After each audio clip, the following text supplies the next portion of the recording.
저 시중여론이라는 요 문건인데 요거 아시죠? 예. 요 박관천 경정이 만든 소위 이 정윤회 문건이 나오기 과정에서의 소위 초안 아닙니까? 초안. 초안이죠.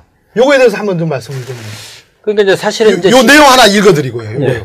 한 기자님이 한번 읽어주세요. 요거 중요한 거예요. 아, 십상시들과 아주 중요한 겁니다. 자, 일단 어떤 부분이냐면 여기 빨간 테두리 되어 있습니다. 테두리 되어 있고요. 이 세 번째 거. 한 몇 초 더 보여줘요. 아, 더 보여드릴까요? 왜냐하면 이거 이제 자료를 많이 남겨야 되니까. 요. 오늘 준비 많이 했습니다. 네, 오늘 준비 많이 했습니다. 우리 저기 지난주 거 많이 뭐 하려고 합니다. 많이 봐주세요. 예, 그거 한번 읽어봐 주시죠. 예, 세 번째 거 읽어드리겠습니다. 왜 권력 1순위가 최순실이고 2순위가 정윤회고 3순위가 박근혜 대통령이냐라는 그 이유가 요 십상시들과 이렇게. 십상시들과 정윤회의 모임에서는 공공연하게 이 나라 권력 서열 1위는 최순실, 2위는 정윤회, 3위는 박근혜이다. 왜냐하면 아무리 대통령이더라도 자신의 옛 애인이 낳은 딸을 어떻게 배척할 수 있겠느냐는 극치의 말이 서로 간에 오가고 있다고 함. 이 내용입니다. 한 말씀 해주셔야 되겠어요. 이 어마어마한 얘기입니다. 그래서 제가 이제 이거를 우리 이제 그 취재 기자들한테 한번 물어봤어요. 예. 이걸 보시고요. 시중 여론이라는 게 뭐냐. 그랬더니 이제 로우 데이터가 있다는 거예요. 기초 자료. 로우 데이터? 예. 그게 기초 자료가 한 요 정도 되는데. 그러니까 이 정도나? 이 정도. 예. 되는데 그러니까 한 700페이지 정도 되는 거예요. 예. 700페이지요. 거기는 이제 말하자면 녹취록 풀어놓은 거. 녹음을 해가지고. 예, 그렇죠. 그러니까 이제 제일 중요한 건 뭐냐면 저 이야기가 누구 입에서 나왔느냐는 거죠. 시중 여론이라는 게. 그렇죠. 그 출처가 제일 중요한 겁니다. 박범계 의원님 입에서 나온 것인지, 우리 한민수 부장님 입에서 나온 것인지. 근데 그게 얘기를 들어보니까 박관천 경장이 누구한테 얘기를 들었느냐. 이거는 박동열 전 대전지방국세청. 박동열. 구속돼 있죠. 구속돼 있죠. 그 박동열 씨한테 들은 거예요. 그럼 박동열 씨는 국세청에서 정보를 쭉 달아온 사람이에요. 그렇습니다. 그리고 박관천 경정은 경찰에서 정보를 달아온 거예요. 그렇죠. 그러니까 서로 이제 정보맨들이 만나는 거죠. 그리고 또 뭐 고향도 비슷하고요. 그런데 그러면 박동열 씨는 누구한테 들었냐? 흥미진진. 박동열 씨가 대구 경북 경산 출신이에요. 청와대 안봉근 전 비서관이 경북 경산 출신. 전이 아니고 아직도 비서관입니다. 그렇습니까? 사표냈나? 지금 뭐 사표냈죠. 사표냈나요? 그래서 안봉근 전 비서관과 박동열 전 청장은 아주 가깝습니다. 그리고 뭐 형님 동생하고 서로. 중요한 사람들 얘기 나오고 있는데요. 그렇죠. 그래가지고 경북 경산파들. 거기 이제 다 최경환 의원이라든지 쫙 많잖아요. 맞아요. 그러니까 이제 고령 경산이 다 붙어 있습니다. 이게 그냥 그러시면 좀 더 이해가 가실 것 같은데.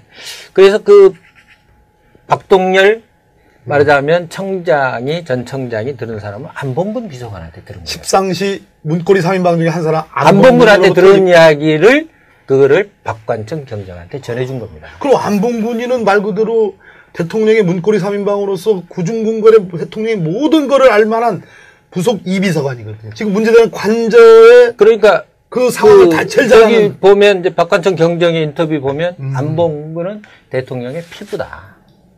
피부다. 그런 이야기를 했었잖아요. 최순실은 오장육부다. 오장육. 근데 뭐냐면 안봉근 뭐 이제 이런 이야기는 사실 지금 처음 이야기하는 겁니다만은 어느 정도 시청자 여러분 처음 하는 얘기입니다. 주목해 주셔야 됩니다. 안봉근 전 비서관이 예를 들면 박근혜 대통령의 속옷까지 다 구입해서 다 사다 줬어요. 그런 의혹이죠, 의혹. 아니 그거 다 나와 있는 기사로. 그건 왜 그러냐면 박근혜 대통령 한 번도 시장을 간 적이 없거든요. 그렇죠, 대통령 시장. 아니 그 이야기는 지금 다 전부 그걸 최순실 씨가 다 이렇게 한 걸로 다 돼 있는데 이제 급할 경우는 뭐 지방 다니다 보면 대통령이 어디 가서 속옷가게 가서 이렇게 살 수는 없으니까. 그러면 이제 안봉근을 사다가 할 정도로 안봉근과 박근혜 대통령은 가까운 사이죠. 근데 그 가까운 안봉근이가 박동열 전 국세청장한테 한 이야기. 그 이야기를 박관천 경정이 듣고 작성한 거라 이거죠. 그리고 그 다음에 또 한 가지는 박동열 전 청장의 내연녀 김모 씨라고. 내연녀. 김모 씨가 뭐 밍크 장사했다는 거. 밍크 장사. 최순실 씨 빌딩에 있었잖아요. 그 가게. 그렇죠. 그 보도가 좀 됐었죠. 그거 예. 다 보도된 내용입니다. 이 내용은. 예. 그래서 그 내연녀하고 최순실 씨가 가까워서 서로 주고받았던 내용을 박동열 씨가 전해 듣고 그걸 박관청 경장한테 이야기해 준 거예요. 그럼 요약을 이거 그러니까 출처가 대단한데요. 시중 여론이라는 거는 오케이. 시중 여론이라는 거는 예, 지금 안반스 이런 것도 나오고 지금 안봉근하고 그렇군요. 네. 그다음에 박범계 의원 추임새 좋아요. 예, 감사합니다. 블루문 씨. 그 내년부터 나온 이야기이기 때문에 예. 상당히 정확하다고. 이 시중 여론이 보통 우리가 알기에는 찌라시 이렇게 보니 전혀 그와 관계가 없거든요. 아니죠. 전혀 아니죠. 찌라시의 이 내용이 나올 수 있겠죠. 찌라시는 이제 우리말로 찌라시의 뭐 1위 최순실, 2위 정윤회, 3위 박근혜 이게 찌라시에 나오는 내용입니까? 아니 선생님, 아니 사장님, 예. 조 사장님. 예. 찌라시는 증권과 정보지를 얘기하는 거고 이거는 대한민국 박근혜 18대 대통령의 청와대 제2부속비서관인 안봉근의 출처로 전 대전지방국세청장을 했던 박동열이 안봉근으로부터 들었던 내용을 현 청와대 민정수석실의 공직기관 비서관실에 있는 검증팀에 있는 현직 경찰관에게 전한 얘기를 현직 경찰관이 일종의 동양보고 차원에서 만든 공문서잖아요. 공문서. 역시 정리가 그것도 시각한 제가 볼 때는 100% 다 한 건 아니에요. 왜냐하면 그 중에는 차마 공개하지 못할 내용도 있다고 봅니다.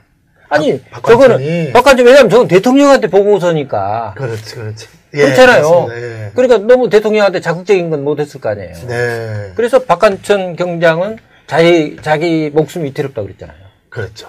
그러니까 이제 실제로 그 국면에서 최경희가 억울한 그렇죠. 억울한 사실은 이제 그런 부분들이 있기 때문에 사실 저 부분은 앞으로 이제 계속 박근혜 대통령이 언제 그렇습니다. 그만둘지 모르겠습니다만 그만두고 나면 아마 이제 박관천 경정의 입에서 나오게 되면 그러면 이제 그때 또 한번 대한민국 뒤집어지겠죠. 오늘 우리 조한규 사장님이 오늘 하신 말씀은 일부 보도 또 일부는 기자로서 들으신 말씀을 국민의 알 권리 차원에서 하나의 의혹 차원에서 말씀드린 거니까 제가 이제 시청자 여러분들 감안해서 들어주시면 좋겠습니다. 제가 뭐 상상력을 발휘해서 한 건 아니고요. 물론입니다. 들은 이야기고 저도 팩트 위주로 한 거지만 여기서 제일 중요한 거는 의혹을 제기한 거죠. 그렇습니다. 사장님 말씀 중에 제일 중요한 거는 시중 여론이라 하면 이제 그 박 대통령이 수석비서관인가요? 이 사건을 무마시킬 때 찌라시에 나오는 수준 가지고 검찰에 지시를 했지 않습니까? 근데 그게 아니고